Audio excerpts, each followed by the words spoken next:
Selon un enseignement ancien, dont il subsiste des traces en de nombreux systèmes d'hier et d'aujourd'hui, lorsque l'homme atteint le développement le plus complet, qui lui soit possible en général, il se compose de 4 corps.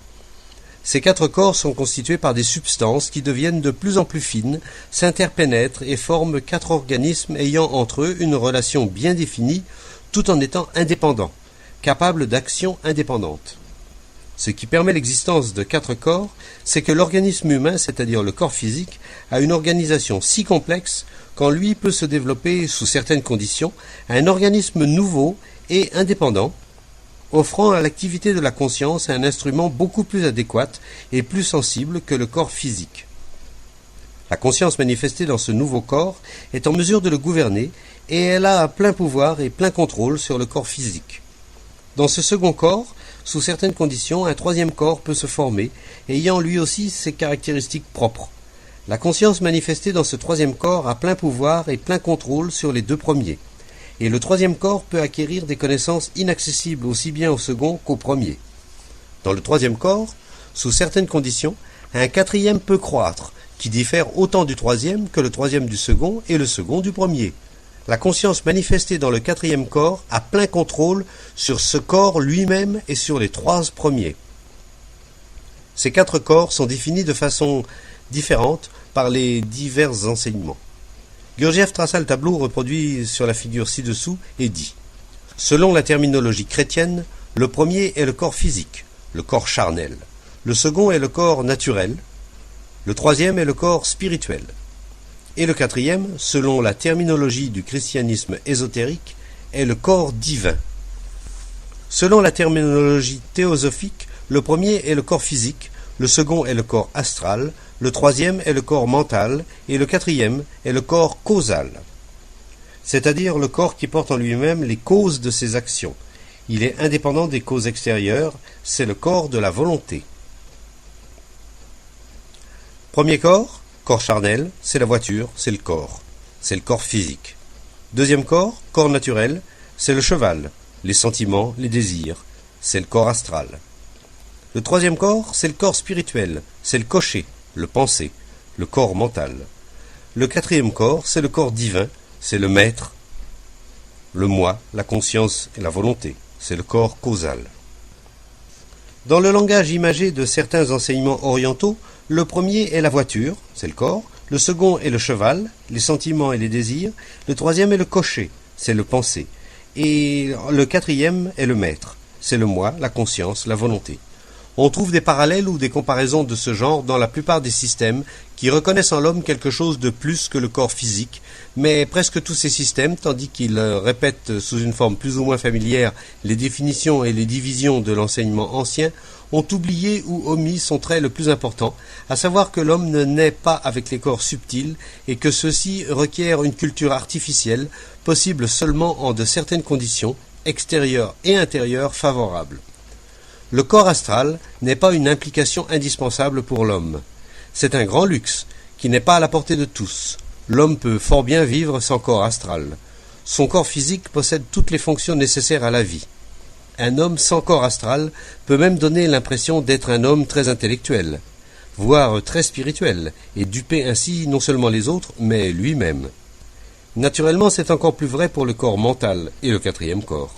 L'homme ordinaire ne possède pas ces corps, ni les fonctions qui leur correspondent, mais il croit souvent et il réussit à faire croire aux autres qu'il les possède.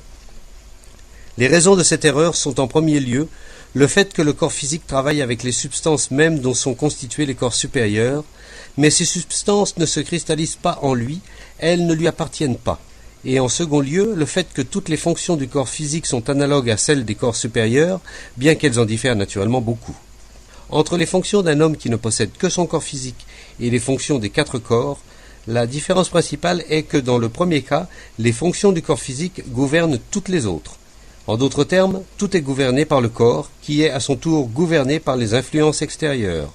Dans le second cas, le commandement ou le contrôle émane du corps supérieur. Les fonctions du corps physique peuvent être mises en parallèle avec les fonctions des 4 corps. Gurdjieff dressa un autre tableau représentant les fonctions parallèles d'un homme de corps physique et d'un homme aux 4 corps. L'automate travaillant sous la pression des influences extérieures. Les désirs sont produits par cet automatisme. Les pensées procèdent des désirs, et les multiples volontés contradictoires sont produites par les désirs. Le corps obéissant aux désirs ou aux émotions soumises à l'intelligence. Les puissances émotionnelles et désirs obéissant à la pensée intelligente. Les fonctions du pensée obéissant à la conscience et à la volonté. Et le moi, l'ego, la conscience et la volonté. Dans le premier cas dit Gurdjieff, c'est-à-dire dans le cas des fonctions d'un homme de corps physique seulement, l'automate dépend des influences extérieures, et les trois autres fonctions dépendent du corps physique et des influences extérieures qu'il reçoit. Désir ou aversion. Je désire, je ne désire pas. J'aime, je n'aime pas. C'est-à-dire les fonctions qui occupent la place du second corps dépendent des chocs et des influences accidentelles. Le penser, qui correspond aux fonctions du troisième corps, est un processus entièrement automatique. La volonté manque chez l'homme mécanique. Il n'a que des désirs et ce que l'on nomme sa forte ou sa faible volonté n'est que la plus ou moins grande permanence de ses désirs, de ses envies.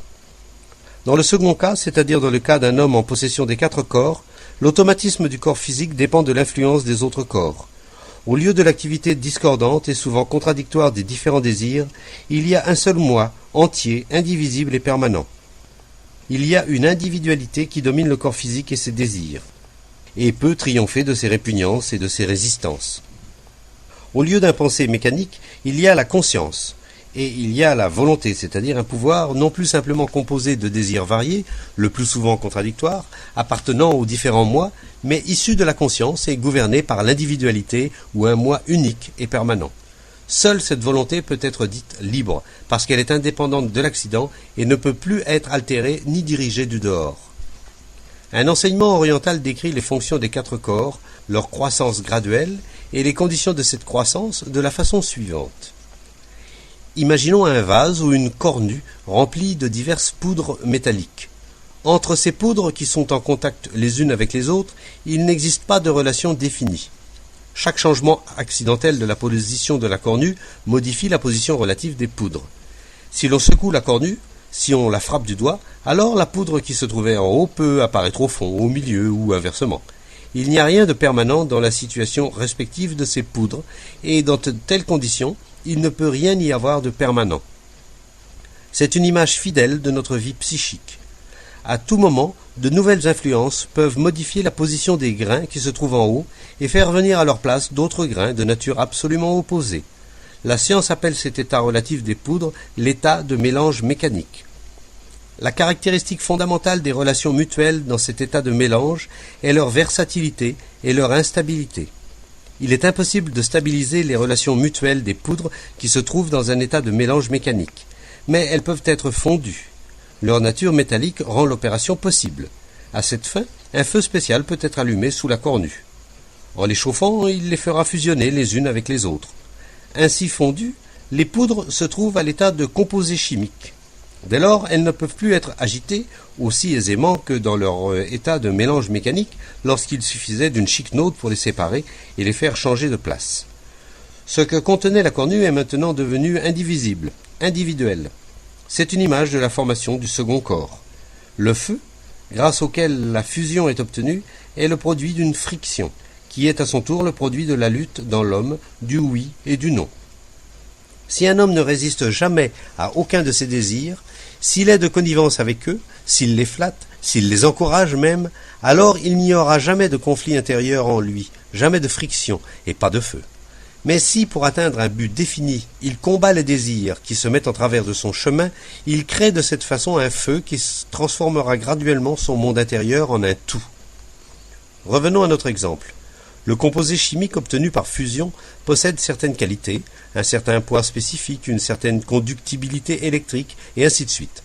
Ces qualités constituent les caractéristiques de la substance en question.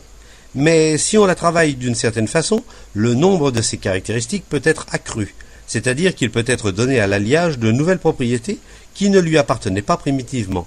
Il sera possible de l'aimanter, de le rendre radioactif, etc. Le processus par lequel de nouvelles propriétés peuvent être communiquées à l'alliage correspond au processus de la formation du troisième corps, ainsi que de l'acquisition d'une nouvelle connaissance et de nouveaux pouvoirs avec l'aide de ce troisième corps. Lorsque le troisième corps a été formé et qu'il a acquis toutes les propriétés, pouvoirs et connaissances qui lui sont accessibles, il reste alors le problème de les fixer. Toutes ces propriétés nouvelles, qui lui ont été communiquées par des influences d'une certaine sorte, peuvent en effet lui être enlevées, aussi bien par ces mêmes influences que par d'autres. Mais par un travail spécial que les trois corps ont à faire ensemble, les caractères acquis peuvent être rendus propriétés permanentes et inaltérables du troisième corps. Le processus de fixation de ces caractères acquis correspond au processus de formation du quatrième corps. Et en vérité, nul homme, tant que ces quatre corps ne sont pas entièrement développés, n'a le droit d'être appelé un homme dans le plein sens de ce mot. Ainsi, l'homme véritable possède de nombreuses propriétés que l'homme ordinaire ne possède pas. Une de ces propriétés est l'immortalité. Toutes les religions, tous les enseignements anciens, apportent cette idée que par l'acquisition du quatrième corps, l'homme acquiert l'immortalité, et ils indiquent tous des voies qui mènent à l'acquisition du quatrième corps, c'est-à-dire à la conquête de l'immortalité. Sous ce rapport, quelques enseignements comparent l'homme à une maison de 4 pièces. L'homme vit dans la plus petite et la plus misérable, sans soupçonner le moins du monde, jusqu'à ce qu'on le lui ait dit l'existence des 3 autres, qui sont pleines de trésors. Lorsqu'il en entend parler, il commence à chercher les clés de ces chambres, et spécialement de la 4e, la plus importante. Et lorsqu'un homme a trouvé le moyen d'y pénétrer, il devient réellement le maître de sa maison, parce que c'est seulement alors que la maison lui appartient, pleinement et pour toujours. La 4e chambre donne à l'homme l'immortalité dont tous les enseignements religieux s'efforcent de lui montrer le chemin. Il y a un très grand nombre de chemins, plus ou moins longs, plus ou moins durs, mais tous sans exception mènent ou s'efforcent de mener dans une même direction, qui est celle de l'immortalité.